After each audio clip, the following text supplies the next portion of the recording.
말씀 듣기 전에 우리 옆 사람 한번 축복하면 좋겠는데, 당신은 하나님의 자녀입니다. 한번 인사로 축복하겠습니다. 당신은 하나님의 자녀입니다. 영광과 거룩의 초대라는 제목으로 하나님 말씀 증거하겠습니다. 우리가 계속해서 요한 1서 말씀을 살펴보고 있는데요, 사도 요한은 신앙생활을 함에 있어서 확신을 갖는 게 얼마나 중요한지에 대해서 거듭 강조하고 있습니다.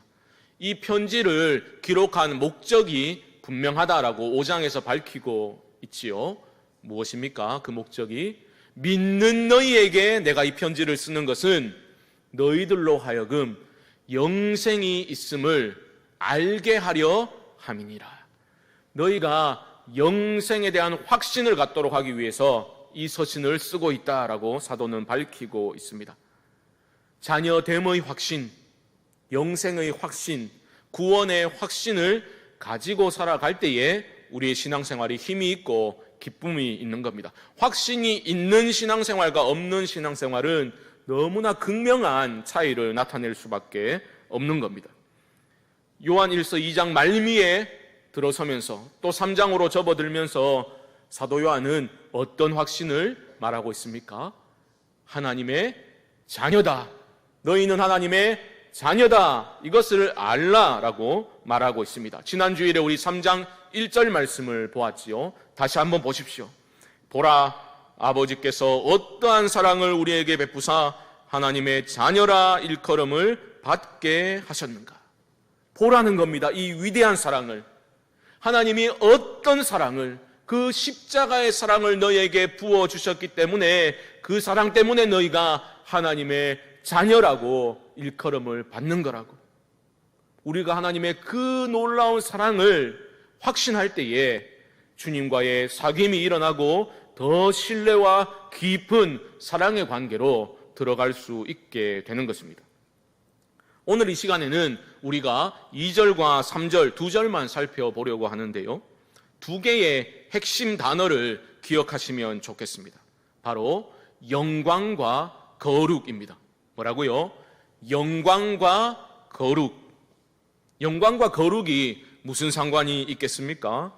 제가 학부 때 철학 수업을 들을 때에 그때 막 독일에서 박사학위를 받아서 들어와서 굉장히 열정적으로 강의하던 분이 계셨습니다. 그때 이제 실존 철학 이런 과목을 듣고 있었는데, 그 유명한 실존주의 철학자 중에 하이데거라는 사람이 있거든요. 그 사람의 대표 저작이 존재와 시간이라는 책이 있습니다. 굉장히 두꺼운 책인데 너무 어려운 책이에요. 그래서 많은 연구 논문들이 그것을 주제로 해서 나왔습니다. 그런데 그 선생님이 이런 말을 하는 거예요. 그게 독일어는 이제 Sein und Zeit거든요. 영어로는 Being and Time 이렇게 되는데, 그 중간에 있는 and, unt로 박사 논문을 쓴 사람이 있다는 거예요. 그 und, 존재와 그 와를 가지고 이제 박사 논문을 쓴 일이 있다라는 것을 흥미롭게 들었던 그 기억이 납니다. 영광과 거룩입니다. 영광과 거룩은 어떤 상관관계에 있겠습니까? 제가 군 제대하고서 이제 교회에서 청년부 활동을 할 때에, 그 당시에는 신앙생활을 좀 한다는, 좀 표현이 이상하지만 신앙생활에 좀 열심히 있는 청년들은 신앙서적을 열심히 읽는 그러한 약간 유행 비스무리한 때가 있었습니다. 고무적인 일이죠. 경건서적을 열심히 읽는 거는. 저는 모태신앙이었으니까 교회에 가는 게 당연하고 예배 드리는 게 당연하고 교회 안에서 노는 게, 생활하는 게 당연하게 생각했던 그런 청년이었습니다. 교회에서 하지 말라는 건 안 하고 하라는 거는 좀 열심히 하려고 애를 썼던, 겉보기에는 꽤 성실한, 신앙 좋은 그런 청년으로 보였던 것 같습니다.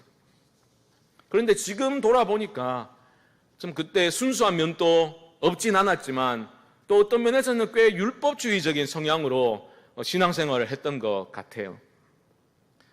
바로 그때에 여러 신앙서적들을 접하게 되면서 나 중심의 어떤 신앙, 나의 열심히, 내가 열심히 뭔가 해야 되고 아버지의 눈에 들기 위해서 뭔가를 열심히 하는 나 중심의 신앙생활에서 하나님의 주권과 하나님의 열심이 중심이 된 그런 신앙생활을 하는 게 정말 중요하구나, 제 삶에 있어서는 어떤 전환점이 되는 그러한 시기였습니다. 대표적으로 지금은 은퇴하신 박영선 목사님, 하나님의 열심이라든지 하나님의 설복이라든지 그런 책들을 읽으면서 정말 하나님 중심으로 지금까지는 나의 열심과 나의 의지가 어떤 하나님의 열심을 묻어버린 그런 신앙생활이었다면 나는 앞으로 하나님께 묻어가는 인생이 되리라, 그렇게 기쁨으로 다짐했던 그런 시간이 기억이 납니다. 그 목사님이 쓰신 책 중에서 6권으로 되어 있는 그 에베소서 강해 책이 있었어요. 그 시리즈 제목이 바로 거룩과 영광의 초대였습니다. 제가 말씀 준비하는데 그때 생각이 딱 나더라고요. 그래서 설교 제목을 조금 바꾸어서 영광과 거룩의 초대라고 정해 보았습니다. 심오한 뜻이 있어서 바꾼 건 아니고요. 사도 요한의 그 순서를 따라서 그렇게 한 거예요. 2절에서 영광을 다루고 이어지는 3절에서 원문을 보면 그리고로 연결되어 있거든요. 우리말 번역에는 없지만. 그래서 영광 그리고 거룩, 영광과 거룩이 어떤 상관관계에 있는가, 그것을 우리가 좀 살펴보고자 하는 겁니다. 이게 왜 중요한가 하면 우리 신앙생활에 좀 힘이 빠지고 좀 영혼이 메말라가는 그러한 경험, 영적인 침체라고 할 수도 있겠고요. 그런 경험을 할 때가 있지 않습니까? 진단을 잘해야지 회복이 되거든요. 왜 그렇겠습니까? 저는 믿음에 문제가 있다라고 진단을 합니다. 믿음의 대상과 우리가 믿는 바가 무엇인지 그 내용을 우리가 면밀히 점검해 보아야 합니다. 여러분, 우리가 기독교인 아닙니까? 기독교는 뭐 하는 종교입니까? 예수님을 믿고 예수님을 따르는 종교가 기독교 아닙니까? 그게 전부예요. 그렇기 때문에 그것을 하는 게 기뻐야 합니다. 자발적으로 해야 되는 거죠. 그게 기쁨이어야 하는 거죠. 그런데 문제는 그게 기쁨이 아닌 거죠. 왜 그렇겠습니까? 어떻게 극복할 수 있겠습니까? 영광을 보아야 합니다. 우리 은혜 받아야 사람 변한다 이런 얘기 하지 않습니까? 은혜 받으면 사람이 왜 변할까요? 은혜를 받으면 필연적으로 무엇을 보게 된다고요? 영광을 보게 되는 거예요. 은혜가 임하면 영광을 보게 됩니다. 영광을 보게 되면 사람은 지금껏 살아오던 어떤 삶의 방향과 목표, 목적을 재설정할 수밖에 없어요. 그게 은혜의 놀라운 능력입니다. 은혜를 받으면 영광이 보이고 영광을 보게 되면 내 삶을 재설정할 수밖에 없는 겁니다. 그래서 은혜를 받아야 하는 거예요. 그 영광이라는 것은 사실 감추어진 게 아닙니다. 성경이 기록하고 있고 교회의 역사가 보여주고 있고 믿음의 선배들이 삶으로 증언하고 있습니다. 문제는 뭡니까? 감추어진 게 아닌데도 우리가 가리워진 거죠. 세속적인 욕망에 가리워지고 세속적인 가치관에 가리워지고 사탄이 주는 거짓된 메시지에 주입이 되어서 우리가 영광을 보지 못하는 거예요. 저는 이 시간 우리가 말씀을 들으면서 이 예배의 시간 가운데 우리의 믿음의 눈이 좀 활짝 열려서 하나님 나라 복음의 그 영광, 자녀됨의 영광에 눈뜰 수 있기를 주님의 이름으로 축복합니다. 영광을 보셔야 돼요. 그래서 본문 2절에서는 영광을 다루고 있습니다. 영광을 믿고 확신하라. 두 가지입니다. 첫째는 지난주에 보았듯이 하나님의 자녀됨의 영광입니다. 3장 1절을 다시 한번 보십시오. 상반절입니다. 보라, 아버지께서 어떠한 사랑을 우리에게 베푸사 하나님의 자녀라 일컬음을 받게 하셨는가? 성도 여러분, 만세 전에 사도 바울의 표현에 따르면 이 우주의 기초도 놓이기 전에 하나님이 그리스도 예수 안에서 여러분들을 택하셨다라고 말하고 있습니다. 은혜로 자녀를 삼으셨다라는 말입니다. 웬 은혜요, 웬 사랑인지 이 말도 안 되는 아버지의 사랑을 경험한 사람이라면 내가 자녀 되기 위해서 하나님이 치르신 그 대가, 얼마만큼의 대가를 지불하셨는지를 깨닫게 되는 겁니다. 그러면 이 소중하고 영광스러운 자녀라는 신분을 귀하게 여기게 되는 거죠. 그런데 이런 문제가 있습니다. 우리는 주님이 날 위해서 보혈을 흘리셨네, 주님이 날 위해서 내 대신 십자가에 달리셨네, 그런 쪽에 굉장히 집중을 하지요. 너무 중요한 부분은 맞습니다. 하지만 그것에만 집중할 때의 어려움을 제가 좀 말씀드리고자 하는 겁니다. 예를 들어서 이런 거죠. 저 어릴 적에 10대 초반에 외할머니 따라서 아니면 교회에서 어른들 따라서 금요일 저녁에 기도원 집회에 자주 따라갔더라 했습니다. 그때 별로 놀 것도 없고 따라가서 찬양도 하고 하는데, 기도원 가면 찬양을 굉장히 열심히 하지 않습니까? 그때 주로 보혈 찬양 이런 것들을 많이 했습니다. 아직도 기억나는 찬양이 있습니다. 그 제목이 주님의 빚진 자라는 찬양인데요. 혹시 아시는 분? 주님의 빚진 자. 가사가 굉장히 강렬하거든요. 제가 1절을 한번 불러보면 이렇습니다. 마이크를 이렇게 딱 잡아야 되거든요. 죄악에 썩은 내 육신을 주님이 쓰시려 했네. 이걸 잘해야 돼요. 이걸 잘 따라야 돼요. 죽음의 덫에 걸려있는 몸 주님이 쓰시려 했네. 어릴 때 그걸 막 박수치면서 따라 부르는데, 기도원 찬양은 보통 이게 3절까지 있는데 대여섯 번은 반복해서 부르거든요. 은혜 받을 때까지 무한 반복하거든요. 그러니까 힘들게 따라했던 그런 기억이 납니다. 2절은 이래요. 먹물로 칠한 내 육신을 주님이 희게 하셨네. 십자가 보혈 증거하라고 주님이 살리셨네. 그리고 마지막 3절이 압권입니다. 평생 갚아도 빚진 자 되어 주님의 빚진 자 되어 주님 가신 길 택하였건만 눈물만 솟구치네. 너무나 소중한 귀중한 가사이지만 어린 마음에 너무 힘들었어요. 내 나이가 이제 10대 초반인데 이 평생 갚아도 빚을 못 갚는다니까 이걸 어떻게 하면 좋겠냐, 막 그런 어려운 마음이 생겼더랬습니다. 찬양 가사의 진의를 어려서 깨닫지 못해서 그랬겠죠. 십자가 보혈의 은혜, 그 대가 지불에 대한 강조는 멈추어져서는 안 될 것입니다. 하지만 그것에 비해서 하나님 자녀가 되는데 어떤 대가가 지불되었는가로 무한 감사해야 마땅하지만, 그것만 볼 것이 아니라 그 자녀 된다는 것이 하나님이 왜 그렇게 무슨 목적을 가지고 그렇게 부르셨는지를 우리는 또한 기억해야 하는 겁니다. 그게 바로 2절 하반절에 나오고 있습니다. 보십시오. 그가 나타나시면 우리가 그와 같을 줄을 아는 것은 그의 참모습 그대로 볼 것이기 때문이니. 지금 사도 요한은 두 가지를 말하는 겁니다. 그날이 되면, 주님 다시 오실 재림의 날이 되면 한 번 자녀이면 그때에도 하나님의 자녀임을 확신하라, 이것을 말하고 있는 거죠. 그리고 두 번째로 뭡니까? 주님을 참모습 그대로, 그 당시 거울이라는 것이 요즘 거울하고 다르지요. 놋거울이나 청동 거울이라고 한다면 희미하게 보이는 거죠. 그렇게 희미하게 보는 게 아니라 그날이 되면 주님을 얼굴과 얼굴을 대하여 주님의 참모습 그대로 보게 될 것이고, 거기서 끝나는 게 아니라 뭐라고요? 너희도 그와 같이 변화될 것이다. 주님의 영광스러운 모습으로 변화될 것이다. 그것을 말하고 있는 것입니다. 제가 신대원 다닐 때에 교수님 한 분이 다리에 큰 장애를 가지고 계신 분이 있었습니다. 몸도 약하고 체격도 왜소하고 걷는 게 쩔뚝거리면서 걸으시는데 너무 힘겨워 보였습니다. 한 수업 시간 때 그날에 대해서, 천국의 날에 대해서 이야기를 나누는데, 그 교수님이 그날이 되면 육체적으로도 온전한 모습으로 주님을 섬기게 될 것을 나는 믿는다라고 열변을 토하시는데 학생들이 다 숙연해졌던 그런 기억이 생생합니다. 여러분, 그날이 되면 우리는 더 이상 죄 짓지 않으려고 발버둥치는 그런 상태가 아니라 우리의 영과 혼과 육이 온전히 변화되어서 주님과 같은 영광스러운 모습으로 변화될 줄 믿습니다.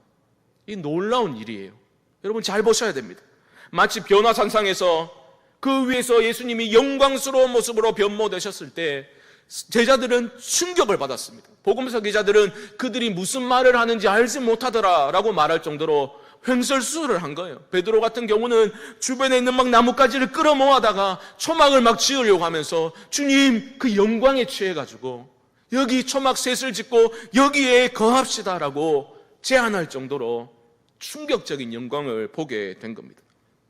사실 성경은 그날에 대해서, 그 영광스럽게 변모될 모습에 대해서, 천국에 대해서 구체적으로 설명하지 않습니다. 왜요?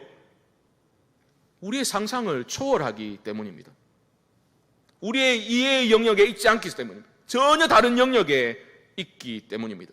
하지만 그런 영광스러운 변화가 있다라는 것을 성경은 약속하고 있고, 저는 그 약속만으로 충분하다고 믿고 살아가고 있습니다. 사도 바울도 그런 경험했거든요. 고린도후서 12장으로 가면 사도 바울이 셋째 하늘을 경험했다라고 말합니다. 내가 경험했다라고 말하지 않죠. 굉장히 애매하게 그가라고 말하고 있는데 이렇게 말합니다. 그가 몸 안에 있었는지 몸 밖에 있었는지 나는 모르거니와 하나님은 아시느니라. 자신의 놀라운 영광을 체험한 것을 알쏭달쏭하게 표현합니다. 그리고 이렇게 말합니다. 말로 표현할 수 없는 말을 들었으니 사람이 가히 이르지 못할 말이로다. 그 영광스러움이라는 것은 인간의 언어로 표현하기가 불가능하다. 그 정도로 놀라운 영광이다라고 말하고 있는 겁니다. 여러분, 우리가 하나님의 자녀된 것, 하나님이 우리를 만세전에 택하셔서 하나님의 자녀로 삼으신 그 목적, 그 영광스러움을 보실 수 있기를 바랍니다. 자막이 준비되었을 텐데요. 로마서 8장 29절 말씀 함께 한번 읽어보겠습니다. 시작. 하나님이 미리 아신 자들을 미리 정하셨으니 이는 그로 많은 형제 중에서 맏아들이 되게 하려 하심이니라. 아멘. 미리 정하셨다라는 말은 우리를 자녀로 삼으셨다는 거예요. 그런데 왜 그렇게 하셨다고요? 왜 정하셨다고요? 그 아들의 형상을 본받게 하기 위하여 미리 정하셨으니.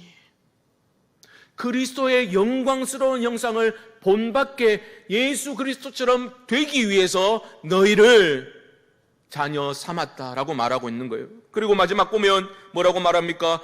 그로 많은 형제 중에서 맏아들이 되게 하려 하심이라. 무슨 말이냐면 하나님의 가족이 되었는데 그 가족의 맏아들, 장남이 누구라고요? 예수 그리스도라는 거예요. 예수 그리스도. 우리 교회도 예집사님 계신데 그래서 난 예수님을 오빠야라고 부른다. 그러면 안 되겠죠. 예수님 예시다. 그러면 우리 하장로님도 계신데 난 하나님 하시다. 이러면 이제 어려워져. 구집사님 같은 분은 나는 그리스도 굿이다. 이렇게 주장할 수 있기 때문에 지금 그런 말을 하는 게 아니에요. 그날이 되면 뭡니까? 우리 모두가 주님과 같은 모습으로 변화될 것이다. 이것을 고린도후서 3장 18절에서는 이렇게 말합니다. 보십시오. 우리가 다 수건을 벗은 얼굴로 거울을 보는 것 같이 주의 영광을 보매 그와 같은 형상으로 변화하여 영광에서 영광에 이르니 곧 주의 영으로 말미암음이라. 여러분, 장차 맞이하게 될 그 영광스러운 때를 소망 가운데 우리는 기다릴 수 있어야 합니다. 그래야 이 깨어진 세상을 우리는 인내하며 살 수 있는 거예요. 영광을 확신할 때 사람은 인내할 수 있습니다. 그렇지 않습니까? 영광을 확신해야 인내할 수 있는 거예요. 그리고 그 영광은 누가 약속하신 겁니까? 신실하신 하나님. 중도에 포기한 적이 한 번도 없으신 신실하신 하나님께서 약속하신 것이니 그 약속을 굳게 붙드시고 영광스러운 미래를 향한 그 소망 가운데 인내하며 나아가는 일을 멈추지 않도록 주 안에 거하실 수 있기를 주님의 이름으로 축복합니다. 내가 하나님 자녀다라는 그 확신, 신분의 영광스러움을 확신하는 것은 너무나 중요합니다. 그리고 내가 훗날 지금은 이렇게 부족한 모습이지만, 연약한 모습이지만 주님과 같은 모습으로 변화되리라. 그 영광을 확신할 때 우리의 삶에 어떤 변화가 일어나게 됩니까? 거룩이 따라오게 되는 거예요. 그래서 영광과 거룩이 되는 겁니다. 3절 말씀 보십시오. 주를 향하여 이 소망을 가진 자마다 그의 깨끗하심과 같이 자기를 깨끗하게 하느니라. 주를 향해서 이 소망, 장차 주님과 같이 나는 변화될 거야. 나는 장차 주님의 지금 자녀인 것처럼 하나님의 자녀일 거야. 라는 그것을 소망 가운데 확신하는 사람은 어떻게 한다고요?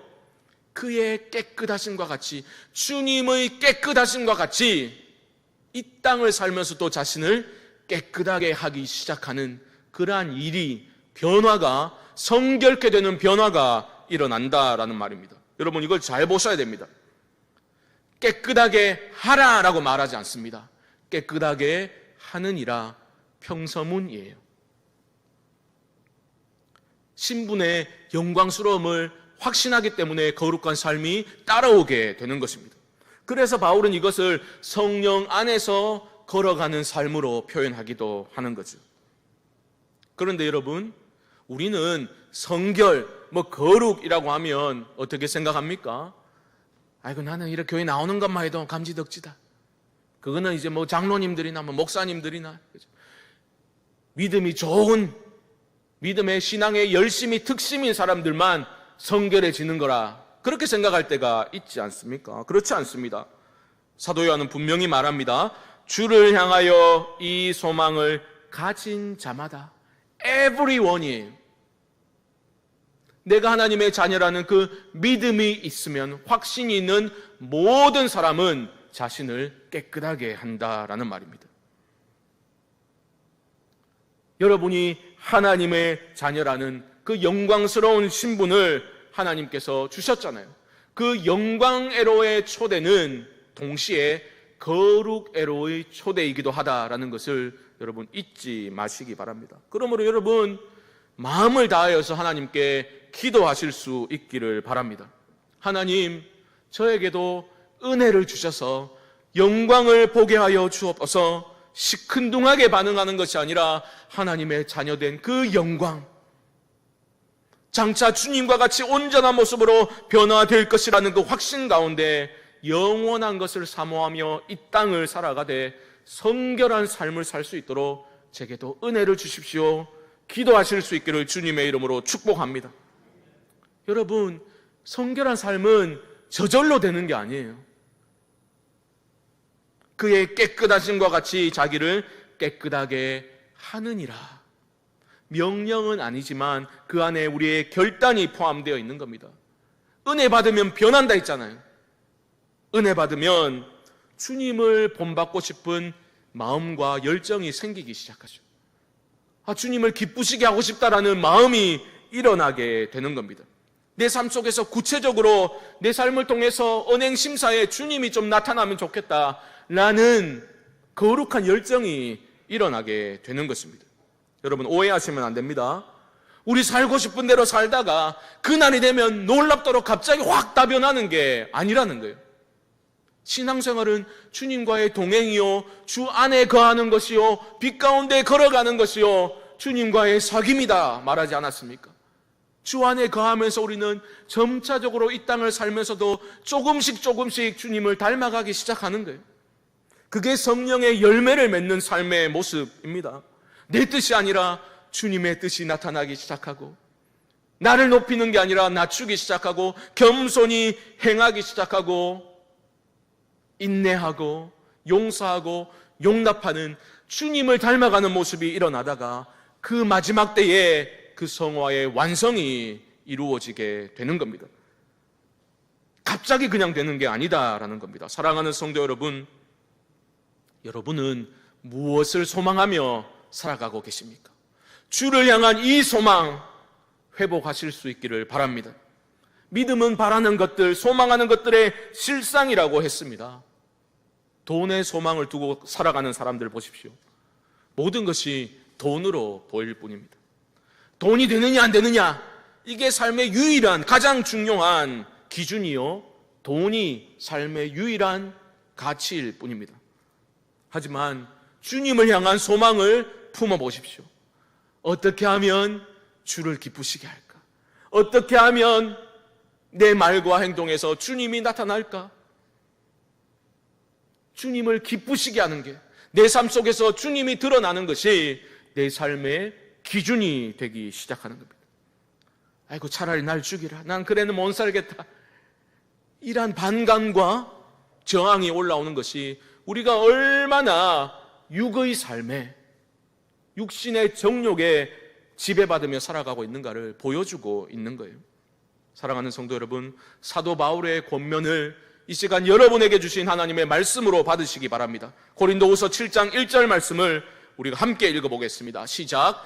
그런즉 사랑하는 자들아, 이 약속을 가진 우리는 하나님을 두려워하는 가운데서 거룩함을 온전히 이루어 육과 영의 온갖 더러운 곳에서 자신을 깨끗하게 하자. 아멘. 주 안에 거할 때에, 그리고 주를 사랑하면서 나아갈 때에 깨끗하게 하는 일들이 내 안에 일어나게 될 줄 믿습니다. 성도 여러분, 땅의 것을 죽이십시오. 위의 것을 추구하십시오.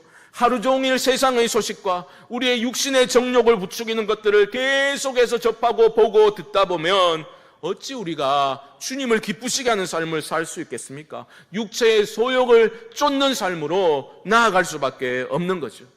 우리 다이어트 얘기할 때에 탄수화물 중독에 대해서 이야기하잖아요. 그런 음식물만 계속해서 섭취하게 되면 어떻게 됩니까?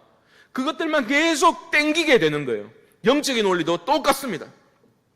위의 것을 여러분 추구해 보십시오. 거룩한 욕망이 여러분들의 심령을 다스리기 시작할 겁니다.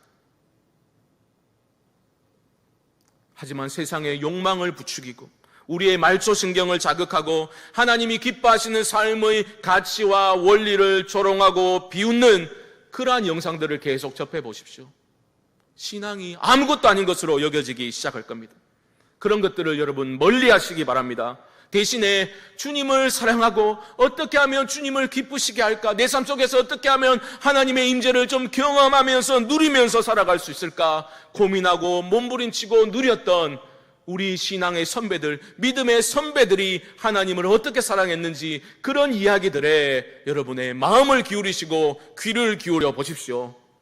거룩한 소망이 일어나게 될 겁니다. 저 같은 경우는 요즘 유튜브 들어가면 다 공짜니까 신앙 서적을 읽어주는 그러한 채널들도 있거든요. 저는 성경 다음으로 개인적으로 가장 많이 읽고 듣는 책이 그리스도를 본받아라는 책입니다. 보통 다른 책들은 그렇게 이제 스토리가 진행되니까 그 이야기를 다 알면 좀 식상해지잖아요. 하지만 이 짧은 문장으로 이어진 이 책은 계속 듣고 읽어도 질리지가 않아요. 얼마나 일상의 삶 속에서 그리스도를 본받기를 노력했는지, 내 내면 안에서 일어나는 온갖 갈등과 그 추악한 욕망들과 그런 것들을 어떻게 다루는지, 내가 주님의 모습을 본받아 어떻게 좀 겸손한 삶을 살 수 있을지, 그런 것들에 대해서 계속해서 들려주는 그런 책을 듣는 것을 좋아합니다. 자기 전에 꼭 그걸 옆에 틀어놓고 자요. 잠 안 오면 성경 읽어라, 그런 뜻이 아닙니다. 믿음의 선배가 들려주는 일상의 삶 속에서 주님과 동행하고 주님을 본받기를 소망하는 그러한 열정들 도전받아서 제 안에서도 하나도 좀 주님을 본받고 싶다라는 소망이 일어나도록 만들어줍니다. 사랑하는 성도 여러분, 이 한 주간 하나님의 사랑을 받았고 하나님의 사랑을 받고 있는 그 자녀라는 신분의 영광스러움을 잊지 마시고 날마다 주 안에 거하시며 주님과 깊은 교제를 나누시되 훗날 주님과 같이 온전히 영광스러운 모습으로 변화되리라 굳게 믿으시고 나아가실 수 있기를 주님의 이름으로 축복합니다. 세상을 향한 소망, 헛된 욕망을 향한 소망이 아니라 주를 향한 이 소망을 품으시고 이 한 주간 스스로 깨끗게 하시되 강요받아 사는 성결한 삶이 아니라 하나님의 자녀됨의 영광스러움을 확신하고 기쁨으로 거룩을 추구하는 성결한 삶을, 그리하여 영광과 거룩의 초대에, 그 초대해 주신 하나님의 그 초대에 부응하는 삶을 살아가실 수 있기를 주님의 이름으로 간절히 축원드립니다. 기도하겠습니다.